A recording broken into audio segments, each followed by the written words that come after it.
to form a line. Yeah, lines, lots of lines, or a point in some spine. Yeah, we've got horizontal lines. This equation is just y equals a number, vertical lines.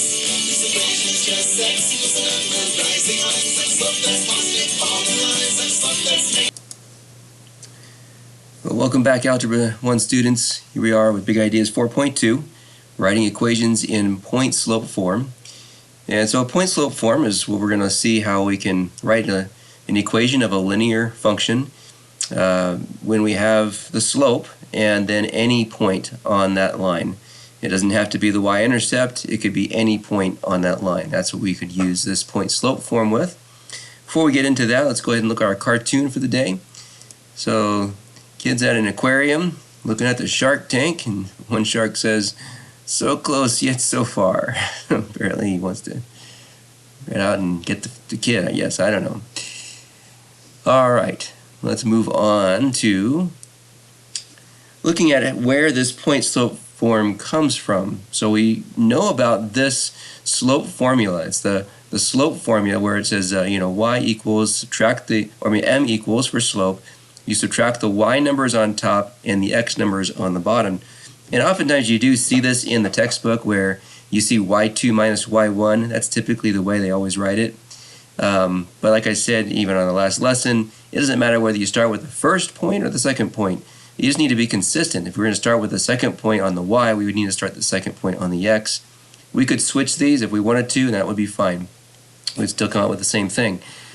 But basically the main thing is we're subtracting the y's on the top, subtracting the x's on the bottom, and if we're given the slope, like it says right here, the slope is a half, and then the point that we have is a 2/3, and if we plug that into this point slope, or the slope formula here, where we say m is a half here, and then x is 2 and y is 3, so we plug that into, most likely the one behind here, so we say, okay, y minus a 3, x minus a 2 now, and then we could just maybe multiply both sides by this denominator down here.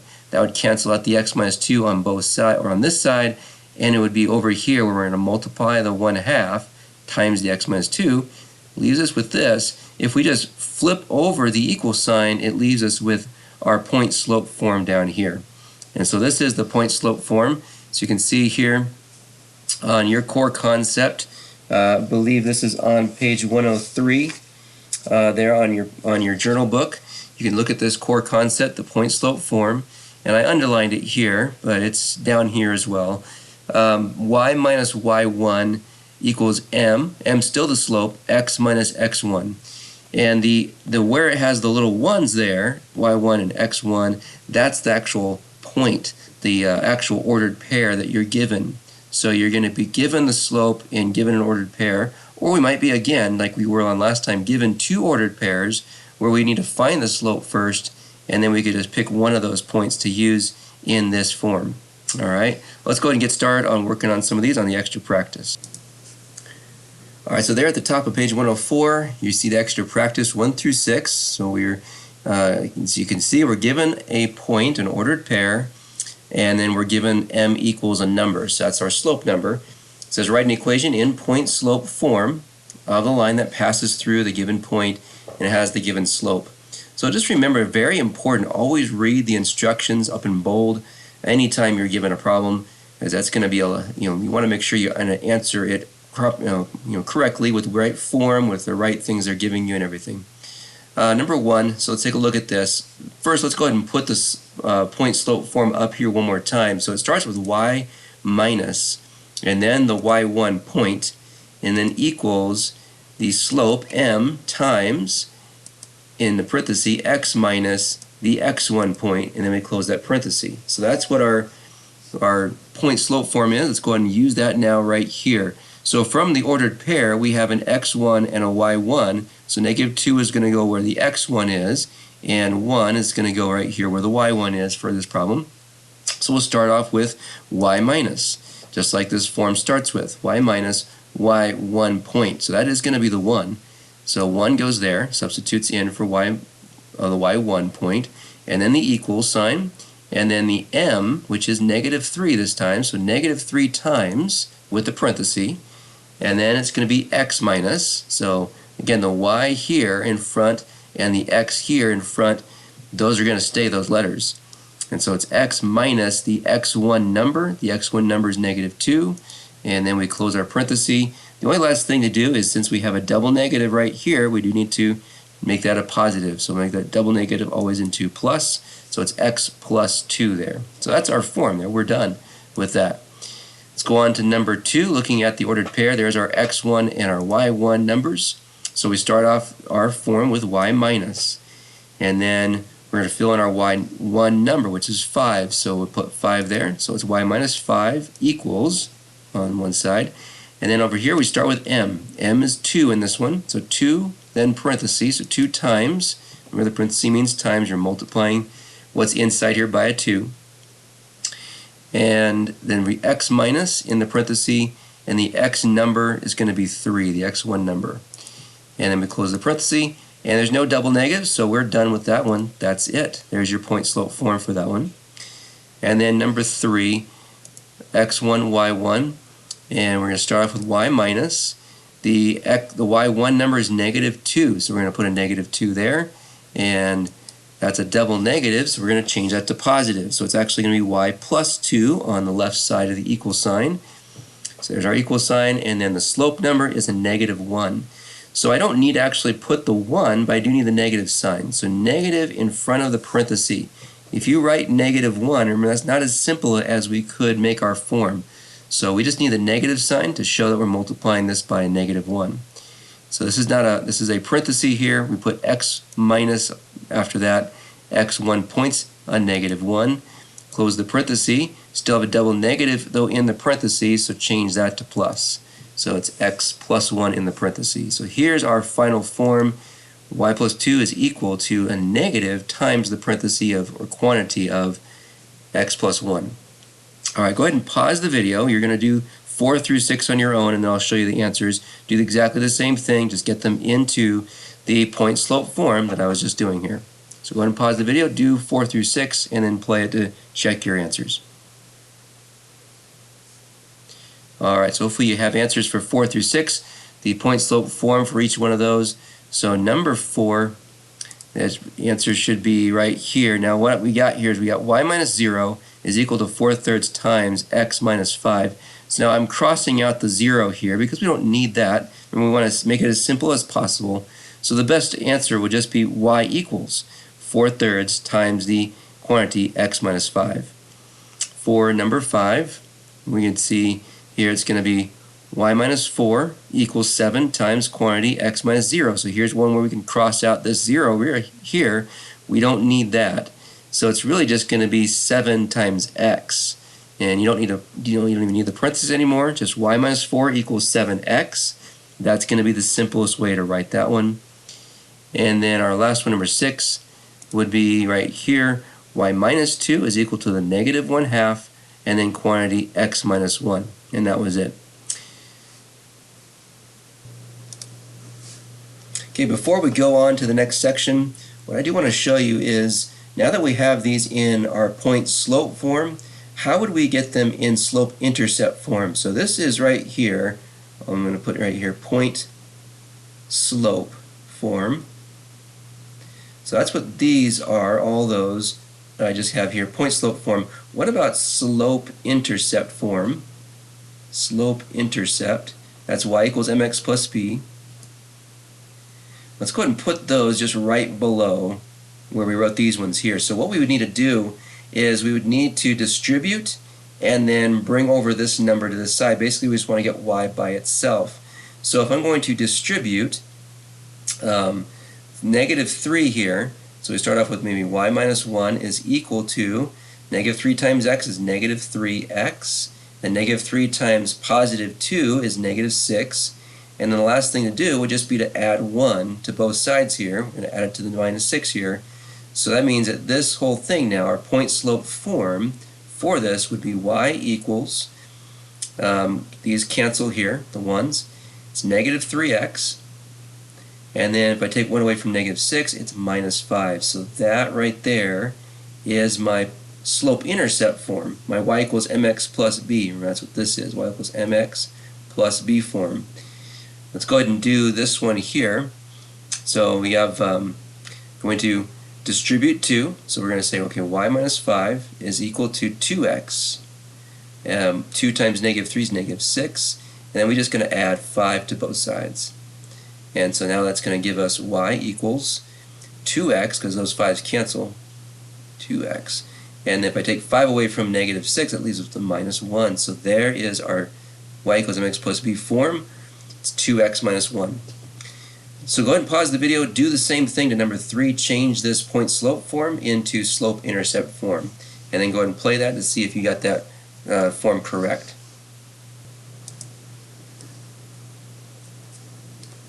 Okay, hopefully you have number 3 now in slope intercept form. So here's what you should have done is distribute the negative first. And so now we have y plus 2, oops, there it is, y plus 2 equals negative x minus 1. And then we're just going to subtract 2 from both sides. So minus 2 from both sides there.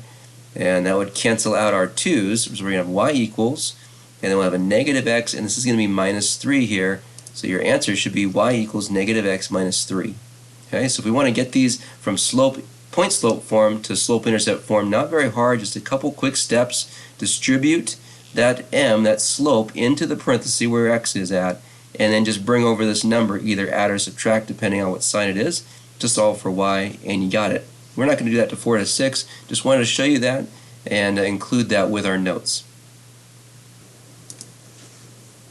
Alright, so there at the bottom of page 104, we have 7 through 12. So we're going to write an equation in slope-intercept form of the line shown. So remember I talked about you read the instructions, because this time they want us to write it in slope-intercept form, not point-slope form. And remember, slope-intercept form is just y equals mx plus b. So similar to what we were doing yesterday, except yesterday it gives us 2 separate points here. So we want to figure out first the slope and also the y-intercept from this line. And since we have the picture, we can see where it does cross through this y-intercept.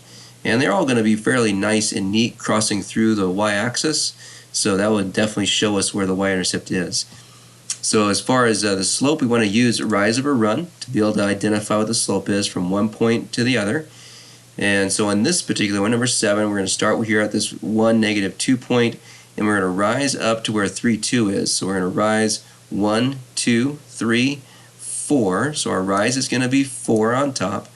And then from here, we're going to run 2 to the right, so it's positive 2. So up means positive, right means positive, so positive 4 over 2. Just reduce that down to m equals 2. So there's our slope number, it's 2.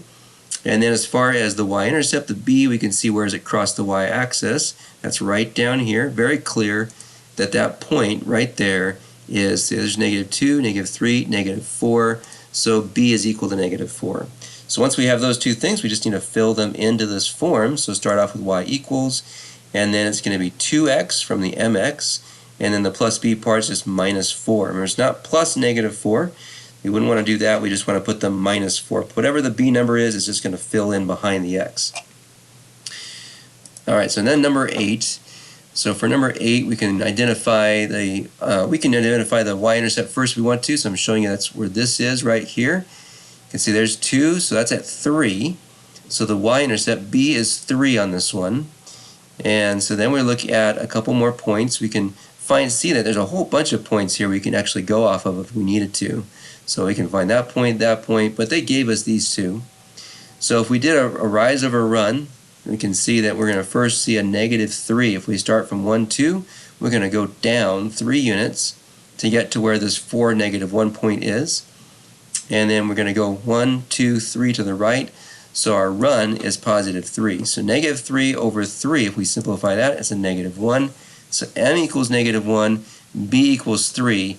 And so now we're putting y equals, the m is negative 1, but we're not going to include the 1, we're just going to say negative x. And then whatever this b is 3, it's positive, so plus 3 goes in the back. And there's our slope-intercept form. Let's take a look at number 9. So our b, our y-intercept, you can see is right here at this point. And it's going by 1s here, so this is at 2. So that's our y-intercept right there. So b is equal to negative 2, because it's down below the x-axis in the negative region here on the y-axis. And then our slope, m, if we start from here, we can rise up 1, 2, to where we get to this level of this point. So our rise there could be 2, or it could be 1 actually. I did from here to here, it would be 2. Actually, what I'm using is this y-intercept. So we can also go from here to here as well. That would actually make it simpler, so we didn't have to actually simplify it. So I rise 1 and then run 2. I get to that y-intercept point. That's the same thing as if I rose 2 and ran 4. 2/4 is the same thing as a 1/2. So again, you can choose a different point, like we're choosing this one's closer. That's going to give you probably a better indication of the slope number in simplest form. And so now we know that what the b is and what the m is. Just go ahead and start with y equals. It's a 1/2 x. And then the b is -2, so we just fill in -2 after the x, and then we're done. Alright, so I'm going to give you a chance now to do 10 to 12 on your own. So go ahead and pause the video and go through 10 through 12, get an answer for each one in the slope-intercept form, and then play to check your answers. Alright, so hopefully you have an answer for 10 through 12.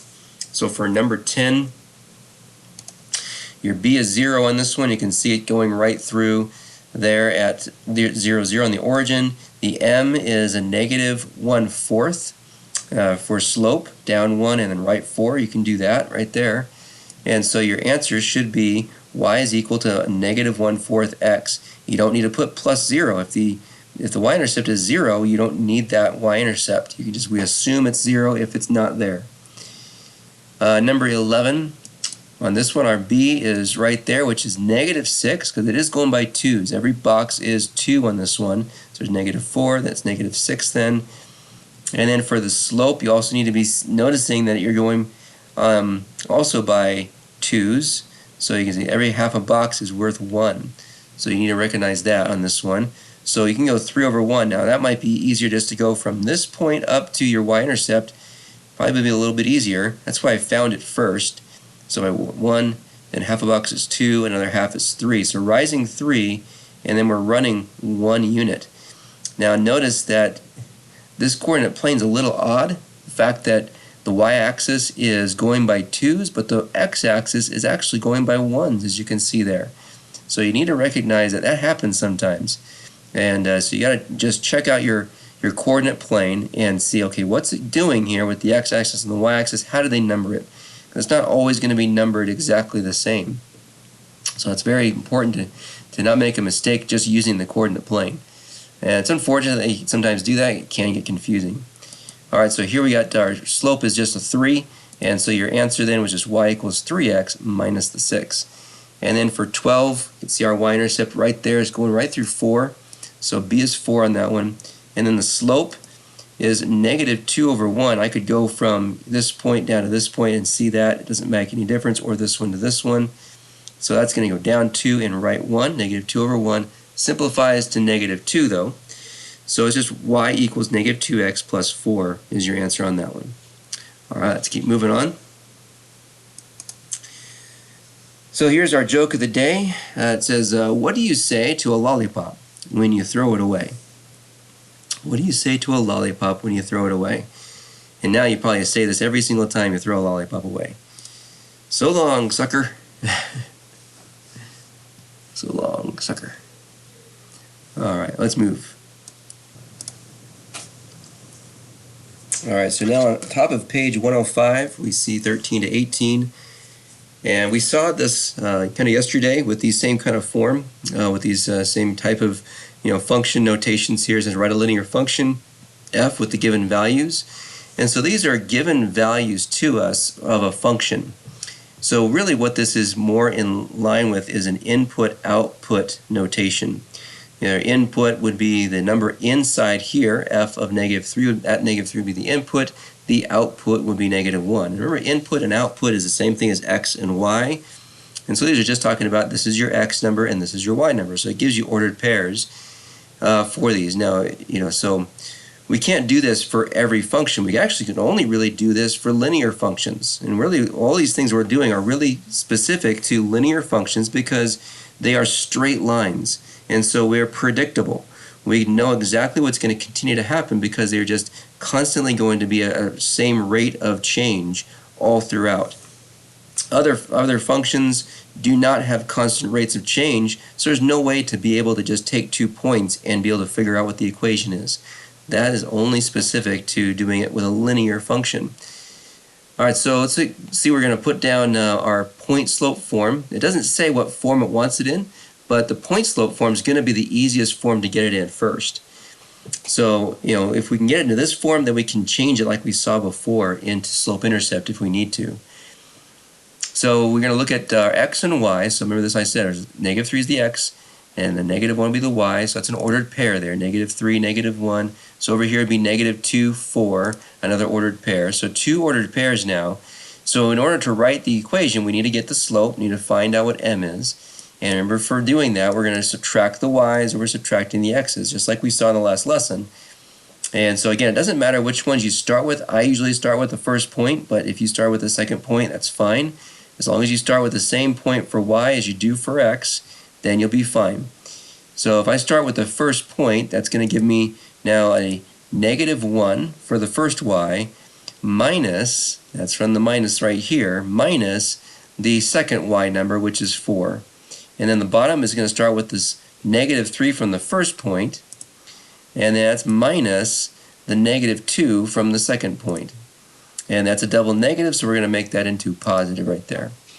And so now I just need to simplify the numerator and denominator of this fraction. So this is going to be -5 on top over a -1 on the bottom. So -5 over -1, we still need to simplify that. Negative over negative will leave it a positive slope.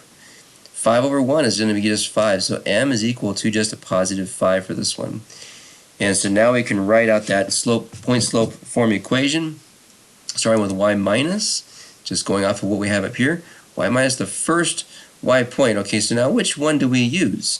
That's the question, is which one do we use out of these two? We have 2 points. It doesn't really matter which one we use. Either one will give us a point slope equation that would be correct. And if we needed to get it into slope-intercept form, no matter which one we use, we'll get the same slope-intercept form with either point. So I'm just going to use our first one here, I believe, or am I using, using the first one. So the -1 from the first one here. So y minus the -1, since that's double negative, we'll change that to positive, so y plus 1.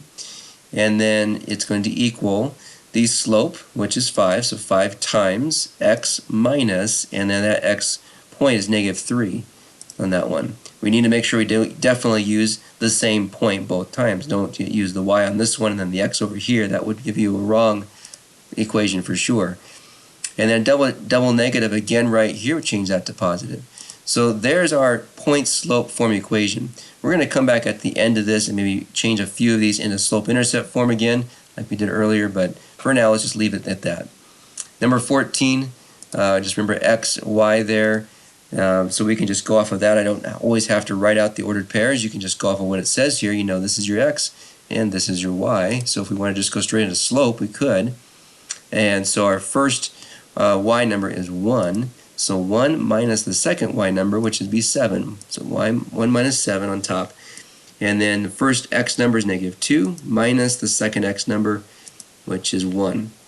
And then that's going to give us a -6 on the top and a -3 on the bottom when we simplify numerator and denominator. Negative over negative again is positive for slope, and then 6 divided by 3 is 2.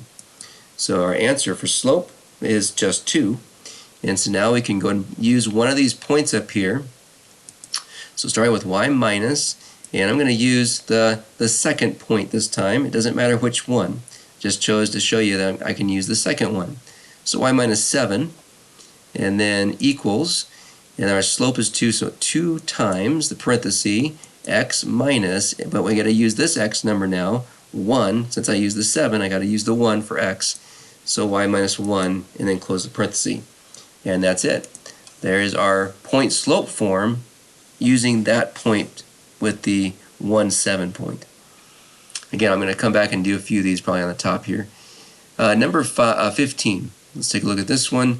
So we start with our ordered pairs. We can write them out. As you can see, there's your ordered pairs. Slope. If I start with the first point, that's going to give me the first y is 2. So 2 minus the second y, which is 3. And then the first x is -1, so -1 minus the second x, which is 3. So the top gives us a -1, the bottom gives us a -4. So -1 over -4, that is going to be a positive slope, because negative over negative is positive, and 1/4 is reduced, so it's just 1/4. So slope is 1/4, and if we use a point there, doesn't matter which one, I'm going to use the second point, the one that has both 3's there. So y minus 3 is equal to, the slope is 1/4, so 1/4 times the parenthesis x minus the 3 again, since the x on this one is 3. And there it is. Alright, so go ahead and number 16 to 18, I'm going to give you a chance to do those. Do the same thing for 16 to 18. Write out the point slope. Just do the point slope form of the equation, just like I was doing here on 13 to 15. So pause your video and finish 16 to 18 and then go ahead and play it to check your answers. Alright, so hopefully you did finish 16 to 18 at this point. You're checking to see if you got your point slope forms correct. Now you might be a little different than mine. That's okay. If you use a different point than I did, then that's okay. We'll come back and look at that later, but let's just go ahead and see what I did here. So at first the slope should be the same no matter what we do here. So -2, and then it's a double negative there, so +1 over -0 minus 4. So that gives me -1 over -4. So our slope is a 1/4, just like number 15 was. And then we can use either point. So I chose to use the first one. So if you use the first one, you're getting the same thing I got here, which is y plus 2. Since it's a double negative, we would have changed it to positive there. And then 1/4 times x, because it would be -0. We don't need to put x minus 0. We can just say x there in the parenthesis, or we don't even need the parentheses really either. We could have just said 1/4 times x. That might even be a simpler way to write that. Alright, let's come back through number 17. And that's going to give us, there's our ordered pairs for that, 1, 0, 0, 8. So I'm going to say 0 minus 8, and then 1 minus 0. That's going to be -8 over 1, which is the slope of -8. And so if I use my first point, the 1, 0 point, this is what I'm getting, y minus 0, which I don't need that part, and then -8 times x minus 1.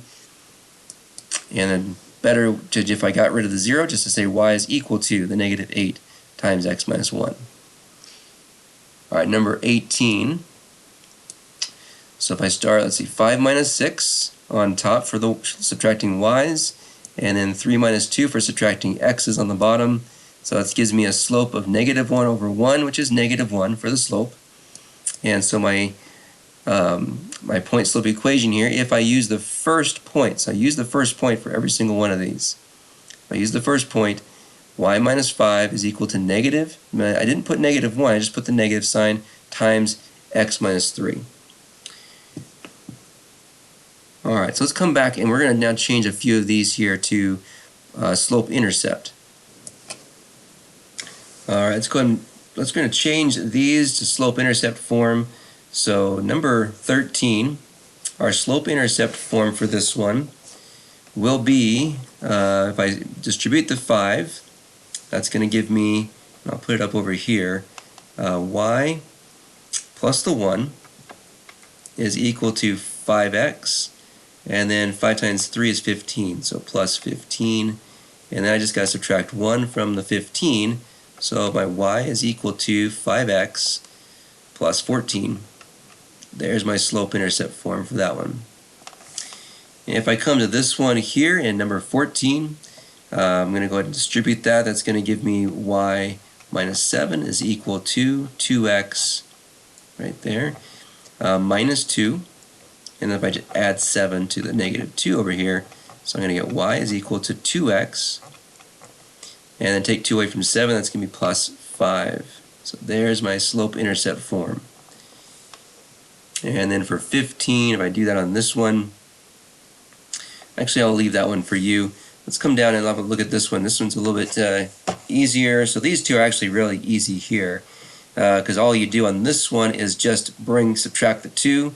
If I just minus 2 from both sides, we're going to say y is equal to 1/4 x, that's our slope, the mx part, And then if I just subtract 2, it's just minus 2. So that would be our slope-intercept form for this one. This one's already almost there. It already has y equals. We just got to distribute. So it's negative 8x, and then negative 8 times negative 1 is going to be plus 8.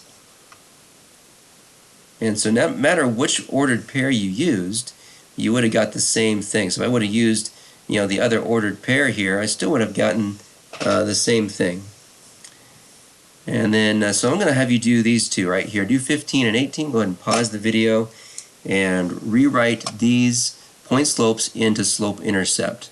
So go ahead and do that over off to the side if you want to, or just right underneath. So pause the video and then play it just to check to see if you're correct.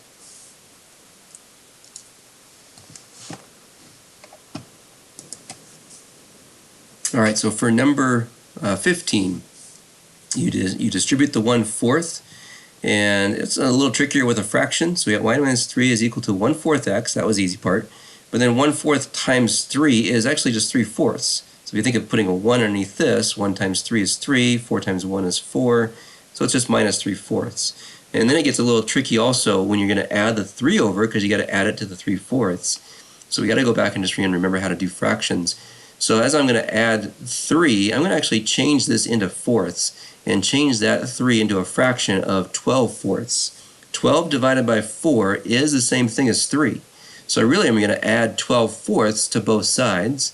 So when I add it over here, if I have a minus or negative 3/4 and a positive 12/4, see, common denominator just means I can now add or subtract the numerators. Since they're different signs, we take 3 away from 12. That gives me 9/4 now. So 9/4 is my b, so that's what it should look like. Y is equal to the 1/4 x plus 9/4. That's how I'd want to write that one. Now that one is a little harder. You might not have been able to get that one correct on your own. Hopefully you did though. And then for this next one, 18, this one should be easier. Just distribute negative, so it makes it negative x plus 3 over here. And then just add 5 to the 3. And that just makes it pretty easy to do. It's going to give you an 8 there for the b. So y is equal to negative x plus 8. Those are our slope-intercept forms now. So that's typically the form we always are going to end up with. Most of the time you're going to want to end up in slope-intercept form, but the easiest form to write it in first is point-slope form, because you can just write, as soon as you know your slope and you know a point, you can put it in that form and then convert it to the slope-intercept form, and that's not too hard, just 2 more steps to do that. Okay, so here we are, last few problems at the bottom of page 105. 19 and 20 give us these two table of values, and it says tell whether the data in the table can be modeled by a linear equation. So there's a way we can look at this table and identify whether these points that are given in this table could be modeled by a linear equation, and that it would be if the rise over the run of these, if you can think of these, if we plotted these points, and the rise over the run would all be consistent and all be a constant rate of change. So obviously if we plotted all these points, then we could see if they all lined up. That's another way, yeah, sure. We could do that, but they get pretty big here, as you can see. Some of these are pretty big, and so a coordinate plane that would be able to handle that would be really large. So a better way to do this is just to kind of look at the change of the x and the change of the y, and to see if it's a constant rate of change. So as we go through the change in the x from the first one to the second one, we want to see, okay, what's going on here? From -3 to -1, well, we're adding 2 right there. So we're adding 2 on that change right there. And then from -1 to 0, we're adding 1. So far the change is not constant between right here. We added 2, then we added 1. That's okay at this moment. Just keep seeing what it's doing here. So from 0 to 1, it adds 1 again. And then from 1 to 3, it's going to add 2 again. So that's what the x's are doing on top. Let's check out and see if the y's are doing the same kind of rate of change than it is here. So you can see this change is, or this one is twice of what this one is. So let's check out the bottom here. So -110 to -60. We are going in the positive direction here, so we're adding numbers here. So that's good. We are going in the right directions. We're going in the positive direction this way, from negative to positive. This is from negative to positive. And we are adding here on this one 50. So we're adding 50 to get to negative 60. Then from negative 60 to negative 35, we're adding 25. And then from negative 135 to negative 110, or negative 10, we're adding 25. And then from negative 10 to 40, we're adding 50 again. And so if you can notice, the rate of change is actually the same as it is on the top and as it on the bottom. So 50 is twice of what the 25 is, just like 2 is twice of what the 1s are. And you got that. You got 2, 1, 1, 2. And it's kind of the same thing here. 50, 25, 25, 50. So you have the same type of rate of change. Not the same numbers necessarily, but the same type of the rate of change. So this can be a linear function. So we can now go ahead and use a couple points here to find the slope, because it says here now, if possible, write the linear equation that represents this function, that y as represents y as a function of x. So basically just put it into slope-intercept form. And so we can do that by finding the slope, starting with just subtracting the y numbers. So if we look at a couple y numbers, and it doesn't matter which ones you use. As you can notice, which ones am I using? I'm using these last two here. So I'm using the last two just because the numbers are the smallest probably between these ones than it is over here. So negative 10 minus 40, that's my y's, and then 1 minus 3 would be below that. And so that's going to give me a negative 50 from the top and a negative 2 on the bottom. So that gives me positive 25. So a positive 25, and you can kind of see that almost like from here. So see how this change here, 50, remember we're changing y over changing x, just like we're doing here. Y over x, 50 over 2 is the same thing as 25. 25 over 1 is the same thing as 25, and it's consistent all throughout every single ordered pair there. So now that we know the m, the b is wherever x is 0, that's your b. So there's your b right there, negative 35. And so we can just say y is equal to 25x from m minus 35 from the b right there.